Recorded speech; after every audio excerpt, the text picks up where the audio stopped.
mu'minati, mu'minun, ta'kuluna. Kenapa bisa terhenti? Karena sifatnya syiddah. Nah, bahayanya banyak orang yang melafalkan pantulan pada qalqalah itu tanpa sengaja menambahkan, ya, menambahkan ada hamzah sukun, ya, gitu. Oke? Contoh, yulad, tetot, salah. Tapi yulad. Biarkan pantulan suara pantulannya mengalir dan terhenti dengan sendirinya. Jangan dihentikan dengan paksa. Yulad. Enggak. Ya? Oke? Paham? Jelas? Saya janji dampingi teman-teman per huruf per harokat. Ya? Per huruf per harokat. Ya? Oke, lanjut. Ya? Jadi, tuh udah selesai ayat ketiga. Ya? Kita membahas ayat ketiga sependek ini perlu waktu 1 jam. Ya, perlu waktu 1 jam. Karena saya janji, teman-teman saya bakal temenin teman-teman belajar dari per huruf per harokat. Ya, kalau perlu ada yang diulang, kita ulang lagi. Ya, kita mulai. Baca dulu ayat ketiganya, praktekin ya.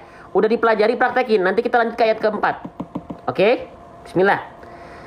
Lam yalid wa lam yulad.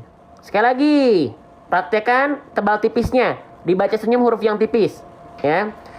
Lam yalid wa lam yulad. Oke? Ingat dal sukunya jangan sampai seperti ini. Lam yalid wa lam yulad. Ya. Lanjut. Masih siap untuk lanjut? Masih semangat untuk dilanjutkan? Atau sudah mulai capek? Kalau masih mau lanjut, kita bahas lagi sedikit lagi. Saya juga ada waktu sekitar 10 menit lagi. Maka 10 menit terakhir ramaikan tap-tap layar, ya. Love like-nya biar semakin FYP konten-konten ngaji, bukan hanya live ini. Di pojok kanan bawah ada tanda panah, itu fitur panah itu adalah fasilitas pahala jariah. Berburu pahala jariah dimulai dari sekarang, silakan. Sebelum kita lanjutkan, ya. Kita Qurankan TikTok, ya. Kita Qurankan TikTok bareng-bareng teman-teman sahabat Quran sekalian. Ya. Oke, kita lanjutkan lagi. Masuk ke ayat keempat, ya. Nah, masuk ke ayat keempat. Saya contohkan dari segi pelafalan deh ya. Nih, pakai cermin. Lam yalid wa lam yulad. Lam yalid wa lam yulad. Nah, gitu. Oke? Lanjut, bismillah, ya. Bismillah ya Allah, mudahkan kami dalam belajar ya Allah. Kita lanjutkan ke ayat 4 surah Al-Ikhlas. Menjelang menyongsong bulan Ramadan, sempurnakan surah-surah pendek. Kita mulai. Ya, Ustaz mohon izin saya share di status, boleh nggak? Boleh. Di status dimanapun boleh, silahkan.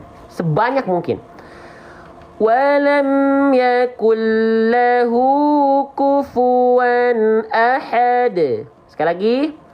Walam yakul lahu kufuwan ahad.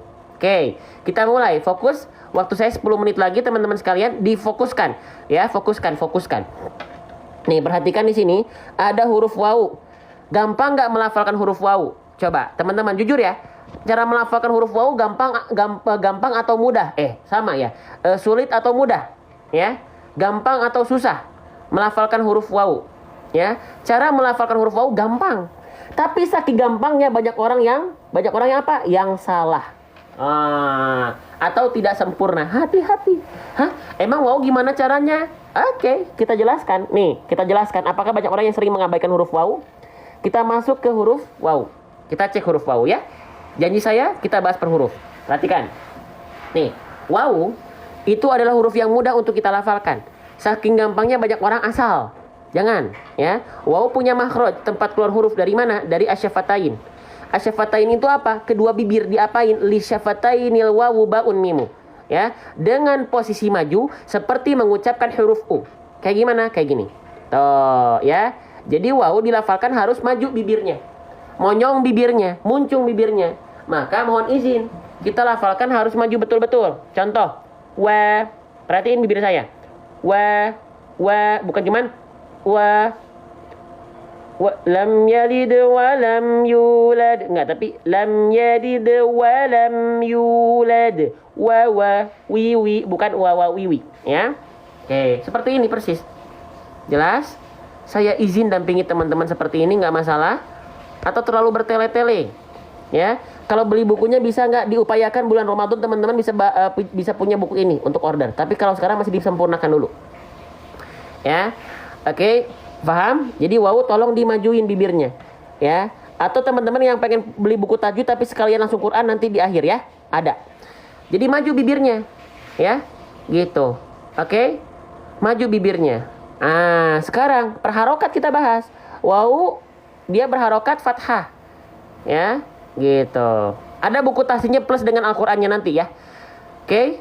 Wow berharokat fathah baris atas. Huruf hijaiyah apapun yang berharokat baris atas atau fathah dibaca dengan vokal A, maka wawunya nggak dibaca wi, nggak. Wawunya nggak dibaca wu, tidak. Tapi wa. Kenapa? Karena berharokat baris atas atau fathah, teman-teman sekalian. Ya, paham sampai sana? Jelas sampai sana? Lanjut lagi teman-teman, kita lanjutkan. Nah, seperti itu, ya. Nah, sekarang cara menyempurnakan harokat fathah seperti apa? Wal maftuhu bil fathi fham. Metode apa ini Ustaz? Ini bukan pakai metode apapun. Ini kita langsung merujuk ke dalam kitab matan Al-Manzumah Al-Muqaddimah fi Ilmi Tajwid dan matan Tuhfatul Atfal. Jadi nggak pakai metode nama metode. Langsung saja kepada kitab, gitu ya. Oke. Nah, lanjutkan. Disebut dengan harokat fathah, dibaca dengan vokal A, caranya wal maftuhu bil fathi fham. Cara menyempurnakan harokat itu ada caranya. Ada caranya. Terima kasih Kak Alung ya, Masya Allah. Cara menyempurnakan harokat fathah dibuka mulutnya. Ya, apakah waw ketika fathah cukup dibaca buka mulutnya doang? Cukup nggak ketika fathah? Coba. Waw ketika fathah apakah cukup hanya dibuka mulutnya? Enggak, harus kita cek dulu waw huruf tipis huruf tebal. Teman-teman. Waw huruf tipis huruf tebal. Waw adalah huruf yang tipis. Huruf yang tipis punya karakteristik dibaca dengan senyuman. Makanya orang yang ngaji awet muda, teman-teman. Kenapa? Ya, mukanya awet muda. Kenapa? Karena sering senyum. Ya, teman-teman sekalian, sering senyum. Contoh, waw di sini bukan hanya dibuka mulutnya, maju bibir buka mulutnya. Contoh, wa, enggak. Karena huruf waw huruf yang tipis sambil senyum. Wa. Teman-teman sahabat Quran sekalian, bukan wa, tapi wa. Gitu. Paham? Siapa yang baru tahu teman-teman sekalian? Ya. Siapa yang baru tahu? Gitu ya, teman-teman sekalian ya. Oke. Seperti itu. Sebentar teman-teman sekalian ya. Oke, kita lanjutkan kembali. Ya. Nah, silakan di screenshot dulu. Kalau ada manfaat silakan difoto. Ya. Sip. Kita lanjutkan sedikit lagi ya. Walam yakun. Nah, di Al-Quran ini, misalnya kita bahas yang yakun ya. Kita contoh masuk nih, ada huruf yang dia dikasih blok warna seperti ini. Nah, ini ada pembahasannya nih, lihat. Yakun lahu. Ya, tuh. Yakun lahu dibahas di sini bedah tajwidnya. Ya. Yakun lahu itu ada bedah tajwidnya yakun. Dibaca yakul, lebur huruf nunnya kelam. Kenapa? Karena ada idgham bigunah, warnanya merah. Dibaca lebur tanpa gunah, tanpa ditahan, tanpa dengung. Yakullahu, ujung lidah menyentuh langit-langit paling depan tuh. Gitu, ya. La-nya dibaca pendek. Ya, la dibaca pendek, hu-nya dibaca nanti dibaca dua harokat, ya. Nah, itu nanti ada seperti itu. Jadi ada pembahasan yang khususnya. Oke, kita lanjutkan dulu. Teman-teman sekalian. Masih semangat? Kalau masih semangat, terakhir saya minta tolong bantu tap-tap layarnya. Di pojok kanan bawah ada tanda panah fitur beramal jariah bersama, ya. Semoga dengan itu menjadi pahala jariah buat kita. Ya, kita Qurankan TikTok bareng-bareng. Oke, sip. Kita lanjutkan kembali. Oke, saya bahas mungkin langsung loncat dulu. Mungkin ini menjadi pembahasan terakhir, izin. Kita bahas ini loncat ke sini dulu boleh nggak? Nanti kita lanjutkan di live berikutnya dari sini ya, dari la. Tapi karena sudah terlalu sering, kita izin langsung masuk ke sini dulu, boleh nggak? Pembahasan terakhir, biar spesial pembahasannya, ya. Boleh ya? Terakhir ya, siap. Konsentrasi. Kita akan membahas huruf H kecil. Ya. Teman-teman, mohon maaf ya kalau ini live kali ini kita agak cepat. Kenapa? Karena saya harus keluar, ya. Jadi kita izin langsung masuk ke H kecilnya dulu. Tapi nanti kita nggak akan loncat.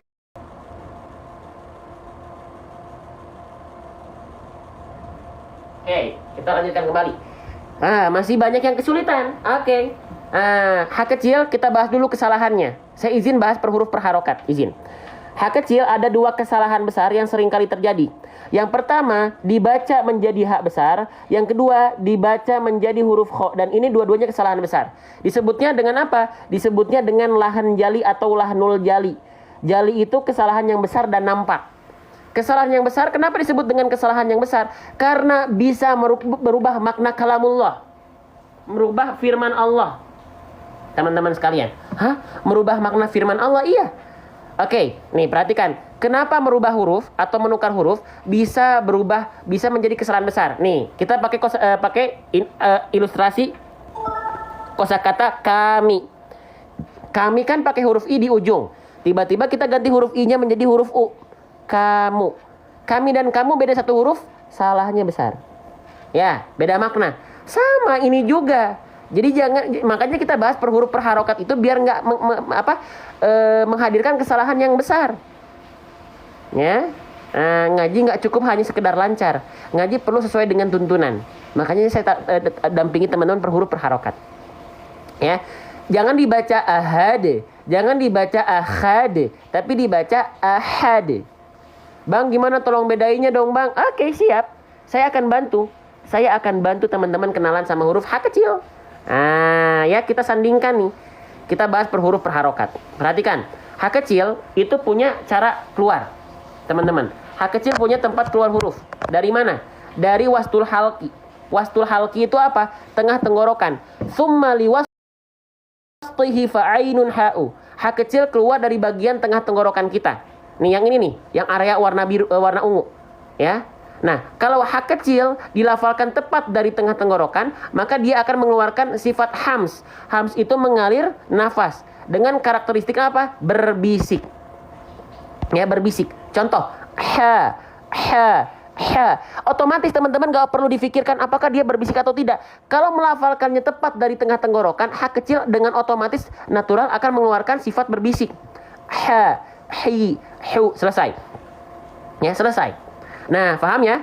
Paham gak sampai sana? Paham gak huruf H kecil dulu? Ya, biar kita runtut sedikit-sedikit per huruf per harokat. Ya, paham sampai sana? Baik, kita lanjutkan lagi teman-teman sahabat Quran. Ahad, ya berbisik nafasnya. Ya, sekarang banyak orang melafalkan H kecil tidak tepat dari tengah tenggorokan, tapi terlalu ke bawah. Kalau dilafalkan terlalu ke bawah, yang muncul menjadi huruf yang lain. Tuh, ya. Tuh, dari pangkal tenggorokan, H besar yang keluar. H besar juga keluar udara, tapi karakteristiknya biasa. Karena dari pangkal. Ha, hi, hu, bah. Gitu. Pangkal tenggorokan, nafasnya biasa. Seperti kepedesan, betul banget. Paham sampai sana? Jelas sampai sana? Seru ya belajar tajwid ya? Allahu Akbar. Allahu Akbar. Lanjut lagi. Nah sekarang, banyak orang melafalkan H kecil bukan hanya kesalahannya terlalu ke bawah, tapi justru terlalu ke atas. Nah, kalau terlalu ke atas atau ujung tenggorokan, itu yang muncul adalah huruf kho. Kho itu dari tenggorokan paling atas. Ya, punya sifat nafas juga, keluar udara. Tapi karakteristiknya dengkuran. Kenapa? Karena keluarnya dari tenggorokan paling atas. Nah, yang mau foto nih silahkan foto dulu nih. Ya, nih silahkan. Ya, beda sedikit makhraj yang huruf yang keluar beda. Karakteristiknya beda-beda. Allahu Akbar. Allahu Akbar. Allahu Akbar. Masya Allah ya. Siapa yang baru tahu? Ya. Oke, sekarang kita praktekkan ke dalam bacaan kita, teman-teman sahabat Quran. Ya, maka saya izin tulis nih. Teman-teman bisa tulis silahkan. Nah, maka nafasnya harus berbisik, ya. Hamsnya harus berbisik, teman-teman sahabat Quran sekalian. Nih, ya. Aha. Jangan sampai aha, jangan sampai ada ngorok-ngoroknya aha. Allahu Akbar. Allahu Akbar. Ya. Oke. Oke, kita lanjutkan. Ada deh, satu lagi deh, boleh deh. Tambahan pembahasan terakhir. Huruf fa boleh nggak kita bahas terakhir? Ya, masih semangat boleh? Saya masih ada waktu sedikit lagi. Satu huruf lagi deh ya. Gitu. Nanti buat yang teman-teman yang pengen punya Al-Quran yang ada pembahasan sifat-sifat huruf, ya, yang kayak gini teman-teman, nih, yang ada gambar per hurufnya seperti ini, yang ada sifat-sifatnya seperti yang kita jelaskan tadi, ada. Siap-siap di akhir nanti, ya. Gitu. Oke. Karena stoknya terbatas, ya, persiapan bulan Ramadan. Jangan kemana-mana. Oke, di sini huruf fa banyak orang yang fa nggak ada desis nggak ada. Desis cuma ada di 3 huruf, sod, sin dan zai. Nama sifatnya sofir. Kalau huruf fa itu dia punya sifat ya, nanti kita jelaskan. Jangan sampai melafalkan huruf fa persis seperti melafalkan huruf P pada abjad alfabet. Salah, tetot, nggak boleh. Kupuan ahad, kupu, tidak. Kenapa bisa salah? Karena secara makhraj fa-nya salah. Di mana makhraj fa? Kita kenalan, ya. Kita dampingi teman-teman per huruf per harokat, ya, per huruf per harokat. Perhatikan, ya. Huruf fa itu jangan dibaca P. Kenapa? Karena fa bukan P. Caranya gimana? Fa punya makhraj, tempat keluar huruf dari mana? Dari batnus syafah. Dalilnya apa? Wa min batnus syafah fal fa ma'at rafith thanayal musyrifah. Artinya apa? Ujung gigi seri atas kita menyentuh dengan badan atau perut bibir bawah. Bang, nggak kebayang. Oke, kita lihat gambarnya. Tuh, kelihatan? Kelihatan kan teman-teman? Ya kelihatan ya. Jadi ujung gigi seri atas kita nempelnya, lihat ke area yang warna biru, yang warna ungu. Ya, nempelnya bukan ke bibir bawah bagian luar yang kering, tapi bibir bawah bagian dalam yang basahnya. Ya, oke. Jadi seperti ini. Saya izin contohkan pelafalannya. Izin, perhatikan dengan cermin ya. Nih, fa, gitu ya. Kalau tepat melafalkannya seperti ini, huruf fa punya sifat mengalir nafas juga, aliran nafas keluar. Jadi bukan desis, tapi mengalir nafas. Nah, itu nafas, ya. Maka ketika teman-teman praktekkan, izin teman-teman sekalian, terima kasih Bunda Eti, barakallahu fikum, ya. Nah, maka di sini harus keluar nafas. Kufu, ya. Kufu. Oke, mana nih? Sifat hams, mengalir nafas. Oke, saya sengaja bahasanya per huruf seperti ini biar saya nanti nggak dimarahin sama Allah. Kamu tahu sedikit keilmuan dari saya aja udah nggak disampaikan, cuman setengah-setengah, ya. Oke. Kufu. Jadi bukan desis. Kalau desis itu sifat sin, zai dan sofir namanya. Paham? Sip. Kita cukupkan dulu, kita baca bareng-bareng al-ikhlasnya. Praktekkan segala bentuk tajwid buat teman-teman yang nanti pengen Al-Quran seperti ini, ya, yang ada gambar makhraj plus dengan sifat-sifatnya plus dengan rumus tajwidnya, ya, dan terjemahnya sudah terjemah per tema yang warna merah ini. Tema-temanya siap-siap setelah ini. Oke, kita baca dulu bareng-bareng Al-Ikhlasnya, ya, persiapan bulan Ramadan. Bismillah. Bismillahirrahmanirrahim. Qul huwallahu ahad, Allahus samad, lam yalid wa lam yulad wa lam yakul lahu kufuwan ahad. Sekarang pakai cara pelafalan. Bismillahirrahmanirrahim. Qul huwallahu ahad, Allahus samad, lam yalid wa lam yulad wa lam yakul lahu kufuwan ahad. Shadaqallahul azim. Terima kasih yang sudah tap-tap layar dan share, yang sudah vote, ya, yang sudah